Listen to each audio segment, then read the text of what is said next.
Bismillahirrahmanirrahim. Assalamualaikum warahmatullahi wabarakatuh. Alhamdulillahirabbil alamin. Pada hari ini kita masih diberi kesehatan, kekuatan dan kesempatan untuk dapat melakukan aktivitas seperti biasanya. Dan semoga apapun yang kita lakukan dan kita impikan selalu diridhoi oleh Allah Subhanahu wa taala. Amin ya rabbal alamin. Baiklah, pada kesempatan kali ini saya akan membahas mengenai bimbingan dan konseling kelompok. Nah, yang pertama itu adalah konsep dasar kelompok. Pertama-tama kita harus mengetahui apa itu kelompok. Nah, kelompok diartikan sebagai dua individu atau lebih yang berinteraksi dan saling bergantung yang datang bersama-sama untuk tujuan tertentu. Nah, itu bisa katakan kelompok. Nah, kalau individu tersebut tidak saling berinteraksi dan tidak saling bergantung, maka itu tidak bisa kita katakan kelompok. Nah, itu bisa kita katakan sebagai kerumunan. Nah, misalnya gini, pada ada suatu peristiwa kebakaran. Nah, orang-orang yang berkumpul di sana itu tidak bisa kita katakan sebagai kelompok karena sebagian yang datang ke sana ada yang ingin membantu, tetapi ada juga yang ingin hanya melihat. Ada yang hanya ingin memfoto dan sebagainya. Nah, seperti itu. Karena kelompok ini adalah individu yang berinteraksi dan saling bergantung satu sama lain. Nah, kelompok ini ada beberapa jenis kelompok dan keanggotaannya. Yang pertama itu adalah ada kelompok primer dan sekunder. Nah, primer ini diwarnai oleh hubungan pribadi secara akrab dan kerjasama. Contohnya dalam kehidupan sehari-hari itu adalah keluarga. Nah, yang sekunder itu didasarkan atas kepentingan tertentu yang mewarnai arah kegiatan dan gerak-gerik kelompok itu. Contohnya itu adalah partai politik. Lalu ada kelompok sosial dan kelompok psikologikal. Nah, sosial ini tujuannya bersifat bersama untuk kepentingan bersama. Contohnya itu adalah persatuan buruh. Nah, yang baru-baru ini adalah ada demo unjuk rasa itu. Nah, itu kan persatuan buruh dan juga mahasiswa. Nah, lalu ada kelompok psikologikal. Nah, ini didasarkan atas kepentingan tertentu yang mewarnai arah kegiatan dan gerak-gerik kelompok itu. Nah, contoh itu sama seperti kelompok sekunder, yaitu adalah partai politik. Nah, lalu ada kelompok yang terorganisasikan dan kelompok yang tidak terorganisasikan. Ya, yang terorganisasikan ini adanya pimpinan yang mengatur dan memberi kemudahan dan mengawasi berjalannya peran masing-masing. Contohnya itu adalah perusahaan. Nah, yang tidak terorganisasikan ini adalah kelompok yang bebas dan tidak terikat atau tidak terkait. Contohnya itu adalah sebuah komunitas. Contohnya komunitas motor, komunitas pecinta hewan. Nah, seperti itu. Lalu faktor apa saja yang menjadi pengikat dalam kelompok? Nah, itu yang pertama itu adanya interaksi antar anggota kelompok. Lalu adanya ikatan emosional, adanya tujuan dan kepentingan bersama, adanya kepemimpinan yang dipatuhi bersama, dan adanya norma yang diakui dan diikuti bersama. Lalu bagaimana kelompok dalam bimbingan kelompok? Nah, itu bentuknya seperti ini. Adanya pemimpin kelompok yang mengatur perjalanannya kelompok, lalu adanya anggota kelompok sebagai peserta, lalu adanya dinamika kelompok, lalu ada pengaruh satu sama lain, dan ada juga norma yang diakui dan diikuti oleh semua anggota kelompok. Nah, anggota kelompok itu lebih efektifnya adalah 10 orang. Lalu bagaimana pembentukan kelompok tersebut? Nah, ada dua cara di sini. Yang pertama itu yang cara sederhana. Antara lain itu membagi siswa satu kelas sama banyak berdasarkan nomor urut absen menjadi beberapa kelompok. Nah, misalnya yang absennya berawal dari A itu kelompok yang ini, dan yang B yang ini, yang C yang ini, dan seterusnya. Lalu ada membagi siswa menjadi beberapa kelompok dengan jumlah laki-laki dan perempuan yang seimbang. Tidak perlu sama rata, yang penting itu adalah seimbang. memberi kesempatan siswa untuk mencari anggota kelompok sendiri yang jumlahnya sesuai anjuran pemimpin kelompok. Nah, di sini pemimpin kelompok itu memberikan arahan kepada siswa tersebut untuk mencari temannya yang dikumpulkan menjadi kelompok sesuai dengan berapa orang yang telah ditetapkan oleh pemimpin kelompok tersebut. Nah, lalu membagi siswa berdasarkan deretan tempat duduk. Nah, misalnya itu deretan paling depan kelompok 1, deretan yang kedua itu kelompok 2, dan seterusnya sampai habis. Yang terakhir itu membagi siswa dengan berhitung 1 sampai 5, satu kelas menjadi 5 kelompok. Nah, ini sering kita temui pada saat kuliah, pada saat pembagian kelompok materi kuliah. Nah, lalu ada cara rasional. Bagaimana itu? Itu adalah berbagai jenis kelamin, beragam jenis kelamin, lalu juga beragam kemampuan akademik, beragam sosial ekonomi, tempat tinggal berdekatan, kecuali mempunyai alat transportasi sendiri. Lalu mempertimbangkan hasil analisis, misalnya berdasarkan AUM atau dan berdasarkan sosiometri. Nah, kita lanjut pada konsep dasar bimbingan dan konseling kelompok. Nah, kita harus tahu apa itu bimbingan kelompok dan apa itu konseling kelompok. Nah, kegiatan bimbingan kelompok itu merupakan salah satu layanan bimbingan dan konseling yang diberikan kepada sejumlah individu dalam bentuk kelompok dengan memanfaatkan dinamika kelompok untuk membahas topik tertentu. Nah, sedangkan konseling kelompok itu merupakan salah satu layanan konseling yang diselenggarakan dalam suasana kelompok yang memanfaatkan dinamika kelompok serta terdapat hubungan konseling yang hangat, terbuka, permisif, dan penuh keakraban.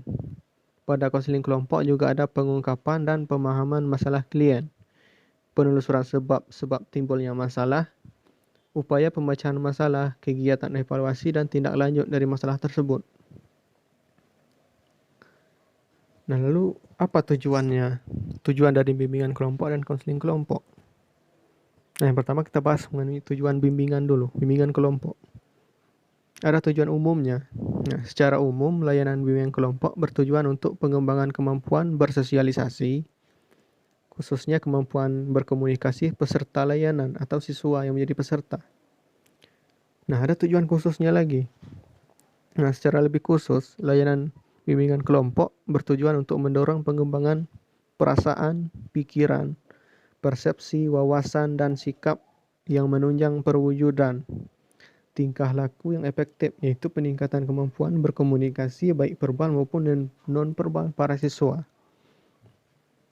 Nah, tujuan konseling kelompok sendiri itu menurut ahli, yaitu Mungin Edi Wibowo, tujuan yang ingin dicapai dalam konseling kelompok yaitu pengembangan pribadi, pembahasan dan pemecahan masalah pribadi yang dialami oleh masing-masing anggota kelompok agar terselesaikan dengan cepat melalui bantuan anggota kelompok yang lain. Pada konseling kelompok ini, para anggotanya diharuskan menceritakan apa yang menjadi masalahnya. Nah, yang lainnya itu mendengarkan lalu memberikan saran bagaimana seharusnya menghadapi masalah tersebut sehingga bisa dicapai apa yang ingin dicapai pada awalnya itu, seperti itu.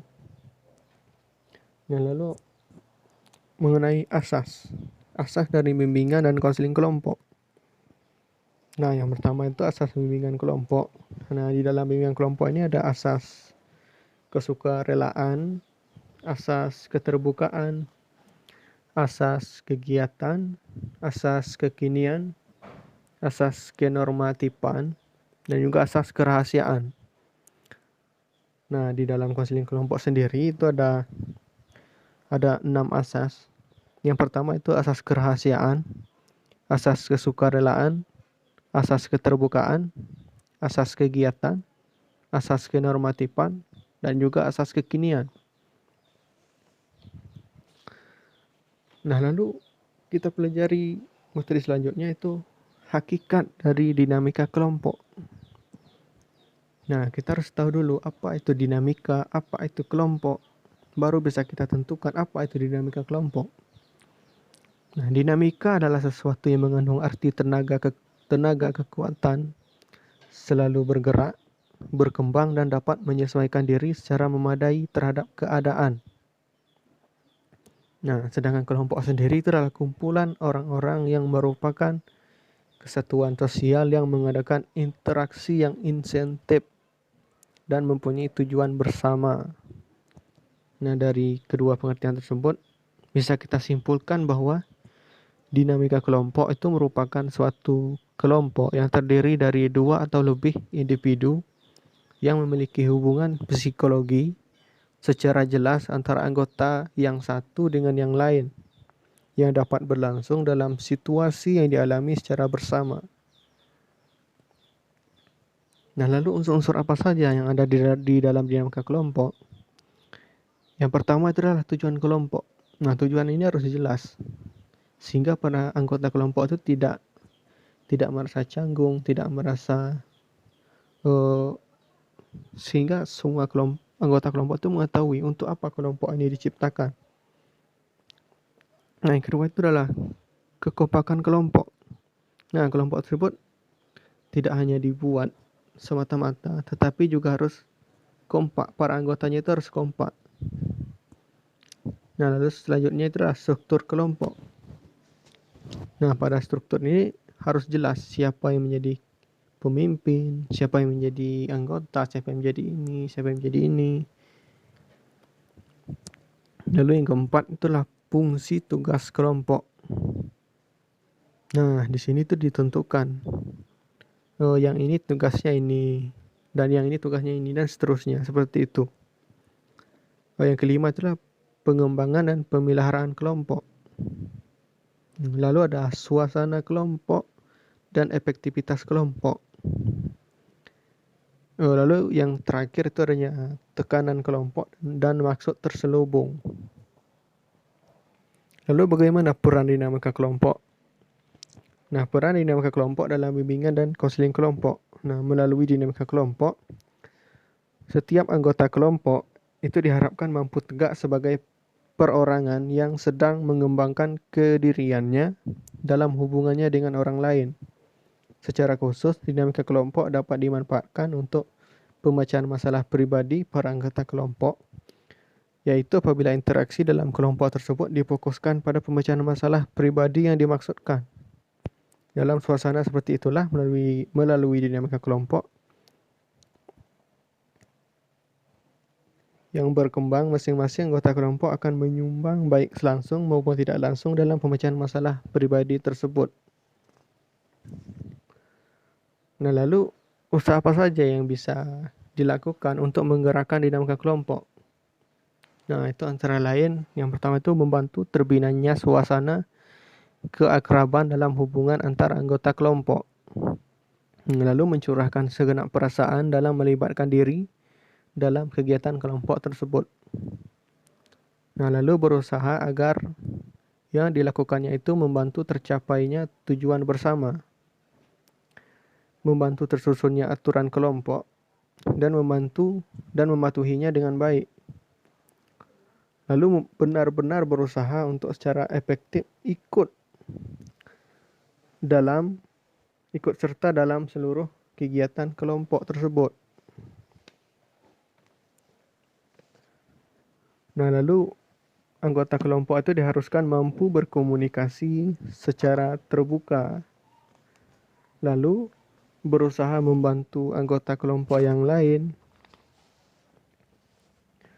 dan juga memberi kesempatan kepada anggota lain untuk juga menjalankan perannya masing-masing. Nah, yang terakhir itu menyadari pentingnya kegiatan kelompok tersebut dilakukan. Lalu adakah permainan yang membangun dinamika kelompok? Nah, di sini saya ambil contoh. Salah satu permainan yang bisa membangun dinamika kelompok adalah permainan memindahkan karet. Permainan ini bertujuan untuk melatih kerjasama kelompok dan kesabaran agar lebih berhati-hati dalam menjalankan sesuatu. Saat bermain ini, kita akan bisa melihat wajah teman kita kita yang berarti secara tidak langsung kita akan meningkatkan kepedulian terhadap teman kita itu. Nah, kita lanjut ke materi selanjutnya, itu karakteristik BKP dan KKP atau karakteristik bimbingan kelompok dan konseling kelompok. Yang pertama itu unsur utama suasana kelompok. Nah, suasana kelompok yaitu hubungan dari semua orang yang terlibat dalam kelompok itu dapat merupakan wahana di mana masing-masing anggota kelompok itu secara perorangan dapat memanfaatkan semua informasi, tanggapan, dan berbagai reaksi dari anggota kelompok lainnya untuk kepentingan dirinya yang bersangkut paut dengan pengembangan diri anggota kelompok yang bersangkutan. Nah, para ahli menyebut ada 5 hal yang hendaknya diperhatikan dalam menilai apakah kehidupan sebuah kelompok adalah baik atau kurang baik. Nah, kelima hal tersebut yaitu saling hubungan yang dinamis antar anggota kelompok. Nah, yang kedua itu tujuan bersama. Yang ketiga, hubungan antara besarnya kelompok dengan sifat kegiatan kelompok. Lalu itikat dan sikap terhadap orang lain. Yang terakhir itu adalah kemampuan mandiri. Lalu bagaimana peran dari anggota kelompok? Nah, peran dari anggota kelompok tersebut tadi sudah saya sebutkan seperti di materi sebelumnya, yaitu membantu terbinanya suasana keakraban dalam hubungan antar anggota kelompok. Lalu mencurahkan segenap perasaan dalam melibatkan diri pada kegiatan kelompok. Berusaha agar yang dilakukannya dapat membantu tercapainya tujuan bersama. Berusaha membantu tersusunnya aturan kelompok dan mematuhinya. Aktif dalam seluruh kegiatan kelompok. Mampu berkomunikasi secara terbuka. Berusaha membantu orang lain. Memberikan kesempatan kepada anggota lain untuk juga menjalankan perannya masing-masing. Dan menyadari pentingnya kegiatan dari kelompok tersebut. Nah, lalu pimpinan kelompok tugasnya bagaimana? Nah, pemimpin kelompok dapat memberikan bantuan, pengarahan, ataupun campur tangan langsung terhadap kegiatan kelompok tersebut. Pemimpin kelompok memusatkan perhatian pada suasana perasaan yang berkembang dalam kelompok itu. Jika kelompok itu tampaknya kurang menjurus ke arah yang dimaksudkan, maka pemimpin kelompok perlu memberikan arah yang dimaksud. Nah, di sini maksudnya itulah, jika yang dibahas dalam kelompok tersebut sudah keluar dari topik inti yang ingin dibahas dalam kelompok tersebut, maka pemimpin kelompok itu harus mengarahkan kembali kelompok tersebut ke topik yang akan dibahas. Nah, lalu pemimpin kelompok juga perlu memberikan tanggapan tentang berbagai hal yang terjadi dalam kelompok. Lalu pemimpin kelompok diharapkan mampu mengatur lalu lintas kegiatan kelompok. Nah, lalu lintas di sini maksudnya itulah pemimpin kelompok tersebut harus mampu mengatur jalannya kegiatan dari kelompok tersebut sehingga bisa tercapainya tujuan dari kelompok tersebut. Nah, yang terakhir itu sifat kerahasiaan dari kegiatan kelompok itu dengan segenap isi dan kejadian-kejadian yang timbul di dalamnya. Juga itu, dan hal itu juga menjadi tanggung jawab dari pemimpin kelompok tersebut. Nah, lalu bagaimana bentuk dari bimbingan kelompok dan konseling kelompok itu? Nah, di sini saya ambil contoh beberapa jenis metode bimbingan kelompok, yaitu menurut ahli Thohirin. Yaitu contohnya yang pertama adalah program homeroom, karya wisata, diskusi kelompok, kegiatan kelompok, organisasi siswa, sosiodrama, psikodrama, dan yang terakhir itu pengajaran remedial. Nah, kita lanjut yaitu karakteristik bimbingan konseling dan konseling kelompok lanjutan. Nah, di sini kita bahas mengenai tahap-tahap pengembangan kelompok. Nah, itu ada beberapa tahap. Yang pertama itu tahap pembentukan. Tahap pembentukan yaitu tahapan untuk membentuk kerumunan sejumlah individu menjadi satu kelompok yang siap mengembangkan dinamika kelompok dalam mencapai tujuan bersama. Nah, apa saja kegiatan pada tahap pembentukan?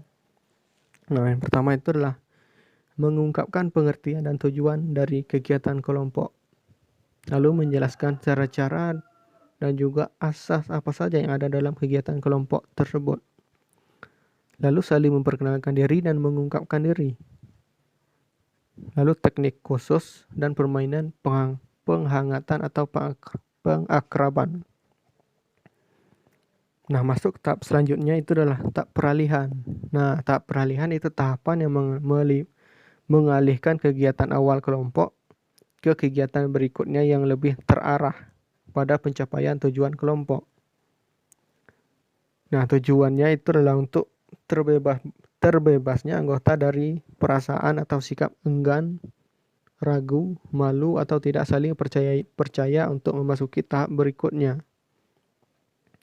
Lalu makin mantapnya minat untuk ikut serta dalam kegiatan kelompok, dan makin mantapnya suasana kelompok dan kebersamaan. Nah, kita masuk ke tahap yang ketiga, itu adalah tahap kegiatan. Nah, tahap kegiatan itu tahap kegiatan inti untuk membahas topik-topik tertentu. Kalau itu kelompok bimbingan kelompok, atau mengentaskan masalah pribadi anggota kelompok, kalau itu merupakan kelompok dari konseling kelompok. Nah, lalu apa saja yang dilakukan pada tahap ini? Nah, masing-masing anggota secara bebas mengemukakan topik pembahasan. Lalu bisa juga menetapkan topik yang akan dibahas terlebih dahulu. Nah, misalnya gini. Pada saat di kelompok tersebut, masing-masing dari anggotanya tersebut mengungkapkan apa yang menjadi masalah pada dirinya. Nah, setelah semuanya mengungkapkan masalah, lalu ditetapkanlah masalah siapa yang harus dientaskan terlebih dahulu. Nah, seperti itu. Selanjutnya itu anggota kelompok membahas topik secara mendalam dan tuntas. Lalu yang terakhir itu ada kegiatan selingannya. Nah, setelah tahap kegiatan itu ada tahap penyimpulan, yaitu tahapan kegiatan untuk melihat kembali apa yang sudah dilakukan dan dicapai oleh kelompok. Peserta kelompok diminta melakukan refleksi berkenaan dengan kegiatan pembahasan yang baru saja mereka ikuti. Tujuannya antara lain adalah untuk terungkapnya kesan-kesan anggota kelompok tersebut tentang pelaksanaan kegiatan. Nah, lalu terungkapnya hasil kegiatan kelompok yang telah dicapai. Nah, yang terakhir baru kita masuk ke tahap penutupan, yaitu merupakan tahap akhir dari keseluruhan kegiatan tersebut. Kelompok merencanakan kegiatan bimbingan. Nah, selanjutnya itu merencanakan kegiatan bimbingan kelompok dan konseling kelompok untuk selanjutnya. Dan yang terakhir ada salam hangat dari perpisahan kelompok tersebut. Nah, untuk materi terakhir itu adalah menganalisis video bimbingan dan konseling kelompok. Nah, di sini bisa kita lihat kalau ada video konseling kelompok dan bimbingan kelompok, itu terdapat lebih mengarah ke perbedaannya kalau saya analisis.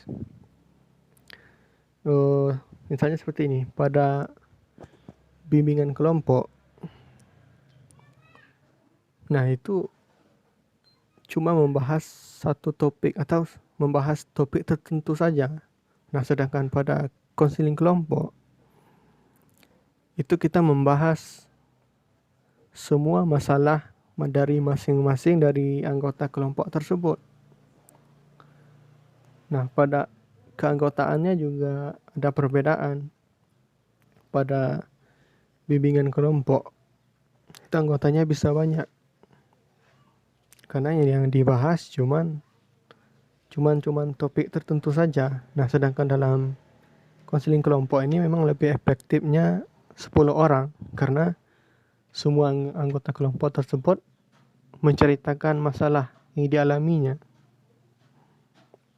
Nah, tujuannya itu untuk Kalau bimbingan kelompok itu agar anggota kelompok tersebut mampu mengembangkan kemampuan bersosialisasi, khususnya kemampuan berkomunikasi peserta layanan tersebut. Nah, sedangkan di konseling kelompok itu tujuannya untuk pemecahan masalah pribadi yang dialami oleh masing-masing anggota kelompok tersebut. Sehingga yang diharapkan itu adalah untuk terselesaikannya dengan cepat melalui bantuan anggota kelompok yang lain agar masalahnya itu bisa terselesaikan. Nah, mungkin sekian saja yang bisa saya sampaikan. Apabila terdapat kesalahan, saya mohon maaf. Saya tutup, wabillahi taufiq wal hidayah. Wassalamualaikum warahmatullahi wabarakatuh.